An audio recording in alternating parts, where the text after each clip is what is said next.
Jean-Marc Morandini. Le télédélire avec Malik Bentala. Bonjour. Comment ça va, Malik? Ça va super, je suis d'humeur strauss-kahnienne ce matin, moi je suis très content. J'ai appris en plus, comme tout le monde, la libération d'Hervé Guéquière et Stéphane Taponnier. Et j'ai appris aussi, Jean-Marc, que la première chose qu'avait demandé Stéphane Taponnier après sa libération, et je vous jure que c'est vrai, il a demandé des nouvelles du FC Nantes, le club de foot. Le mec, ça fait 547 jours qu'il est détenu et il pense au FC Nantes. Mais pourquoi il a fait ça? Il aurait pu demander des nouvelles de sa famille ou des nouvelles de ses amis. Il a demandé des nouvelles du FC Nantes. La première chose qu'il a dit en sortant de la grotte, c'est « S'il vous plaît, dites-moi que Nantes est champion de France, les mecs !» Ben non, ils sont en D2. Eh merde. T'imagines tout ce qu'il a raté en 547 jours quand même, Jean-Marc, tout ce qu'il va prendre dans la tronche, le pauvre, parce qu'à un moment donné, il va demander, il va dire, bon, qu'est-ce qui s'est passé pendant que j'étais pas là?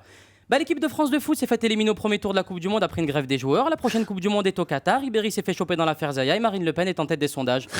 Ok, ben moi je retourne en Afghanistan, c'était mieux. Hein. Avec Youssouf, on bouffait tous les soirs d'haricots rouges, on fumait des chichas. Bon, vous avez vu quoi d'autre à part les otages? Mercredi soir, Jean-Marc, j'ai regardé Pékin Express. Donc, comme son nom l'indique, Pékin Express a lieu cette année en Afrique du Sud. Ouais, c'est logique. Après, on dit que les Français sont nuls en géographie, sans déconner. Pékin Express a lieu en Afrique du Sud. Le Tour de France passe en Italie et le Paris-Dakar part du Pérou, passe par le Chili et l'Argentine. Ça va être quoi la prochaine étape? Le marathon de New York à Tokyo? Ou le festival de Cannes à Istanbul? Tant qu'on y est, on est plus après. Heureusement qu'il y avait un petit peu de romantisme à 23h30 sur M6 avec un documentaire sur le mariage princier intitulé Albert et Charlène, le roman d'un amour impossible. En quoi c'est un amour impossible, sérieux? Il est prince, elle est championne olympique, ils sont tous les deux blindés. Il n'y a rien d'impossible là-dedans. En revanche, ce qui est impossible, Jean-Marc, c'est le mariage de mes parents. 50 francs de budget pour 4000 invités, c'est vrai que c'est plus compliqué. Le gâteau de mariage, c'était un pépito, je te jure.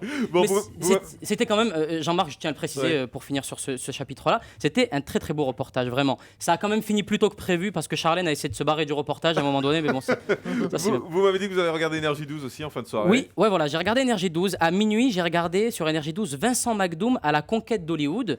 Et à minuit 30, toujours sur Énergie 12, j'ai regardé Vincent McDoom revient d'Hollywood parce que là-bas, personne ne le calcule. Merci beaucoup, Malik Bentala. Merci à tous de nous avoir suivis. On se retrouve lundi en direct à partir de 11h. Moi, je vous retrouve ce soir sur Direct 22h30, spécial présumé innocent, en direct sur Dominique Strauss-Kahn. Bisous, Julie.